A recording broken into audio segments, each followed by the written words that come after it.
Sí, ha marcado un punto en cuanto al conocimiento de que el pulmón existía y de que existen enfermedades respiratorias que pueden poner en riesgo la vida tanto de adultos como niños. Hasta ese momento era como que los niños, el asma en el niño, se hablábamos los especialistas, pero no se tomaba en cuenta. Cuando empezaron a haber casos de COVID en niños y que el pulmón existía, empezaron a darse cuenta, por lo menos en lo que es la realidad del día a día de los pacientes, empezaron a ver que las enfermedades pulmonares pediátricas existen, el asma en pediatría existe, el asma en lactantes existe, que es una patología potencialmente grave y potencialmente mortal que puede poner en riesgo la vida de un niño si no es diagnosticada y tratada a tiempo.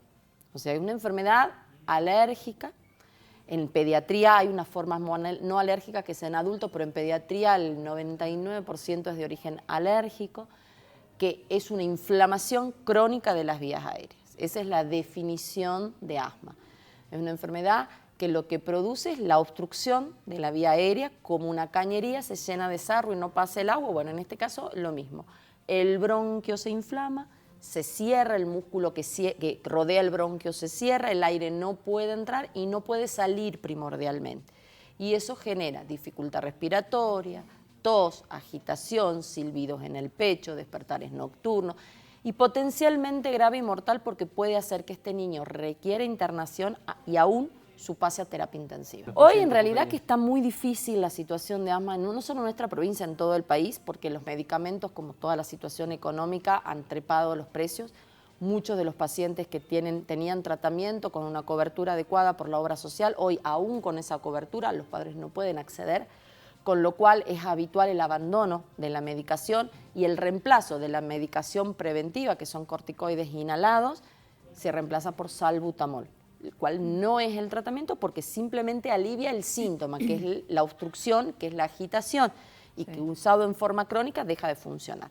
Entonces el paciente siente alivio con esto, lo utiliza, es mucho más barato que los corticoides inhalados, el paciente abandona el tratamiento y lo pone al paciente, o se pone en sí mismo un paciente asmático en riesgo de recaídas. Y las recaídas pueden ser graves. Es importante el antecedente alérgico familiar. El asma, lo que se hereda no es el asma, se hereda el riesgo de tener alergia. Porque hay chicos que tienen alergia en piel, otros tienen alergia nasal y otros tienen todo el cuadro florido, incluyendo asma. No hay una explicación, el organismo se manifiesta como puede. Mientras más chiquititos sean, es más posible que se manifieste con cuadros de broncoespasmo, como lo conocen los pacientes. En un lactante, en un bebé chiquitito o aún en recién nacido, los cuadros de bronquiolitis o síndrome bronquial obstructivo a repetición puede ser un llamado de atención para los papás y para el pediatra que podría tratarse de un paciente asmático.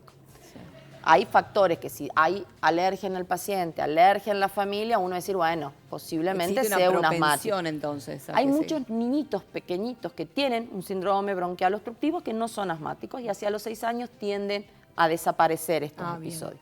Pero queda el gran grupo de chicos que sigue presentando estos episodios y que uno los califica o los pone dentro del grupo de riesgo para asma.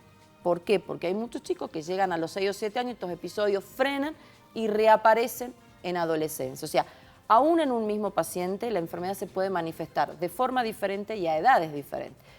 Hacerlo en niñez, desaparecer en la primera infancia o en la preadolescencia y reaparecer en la adolescencia. Digamos, ¿de qué depende? De un factor hormonal. Por ejemplo, los varones llegan a la adolescencia y muchos varones que tienen antecedentes de broncoespasmo dicen, sí, yo llegué a la adolescencia, crecí y se me fue todo. Las mujeres no, porque los varones tienen una hormona que se llama testosterona que favorece es un antiinflamatorio, si lo podemos decir correctamente para que lo entiendan, y mejora lo que es la vía aérea. La vía aérea crece más que la de las mujeres y mejoran los síntomas. Y en general los varones después de los 15 años, en su mayoría no tienen más síntomas, reaparece después de los 40. En las mujeres, cuando empieza a aumentar estrógenos y progesterona, aumentan los síntomas o si ya venían con síntomas, son síntomas más persistentes, más severos, mejoran hacia los 17, 18 años, como que se estabiliza, pero invariablemente durante el embarazo y en la menopausia va a reaparecer. La recomendación, primero, si tenemos un paciente que el pediatra o el especialista le indicó un tratamiento, el tratamiento no es por 15 días, el tratamiento con corticoides inhalados es a largo plazo. Entonces, no suspenderlo. Si hay dificultades en cuanto al acceso de la medicación, siempre es oportuno la consulta al hospital.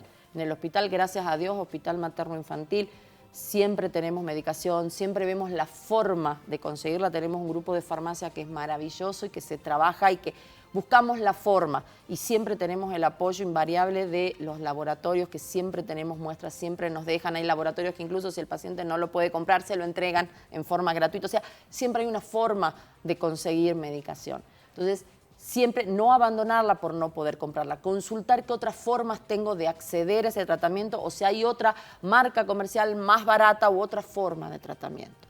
Completar carnet de vacunas, los niños tienen que tener un carnet de vacunas completo y tener un paciente con una enfermedad crónica tiene que tener completo vacuna COVID y tiene que tener completo vacuna antigripal y evaluar si ese paciente está en condiciones de colocarse la vacuna de neumococo.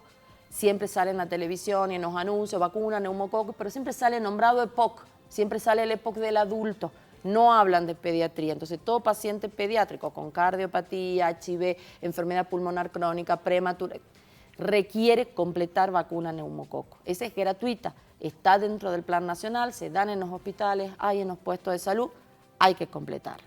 Y ante los primeros síntomas de cambio de las características de las secreciones o congestión nasal, hacer el tratamiento que ya tiene indicado el paciente, que el pediatra o el especialista se lo viene indicando y una consulta temprana. Nunca la consulta está de más. Es preferible que me digan, no, tiene una rinitis, tiene una congestión, angina, a que el paciente sea o mal medicado o sobremedicado.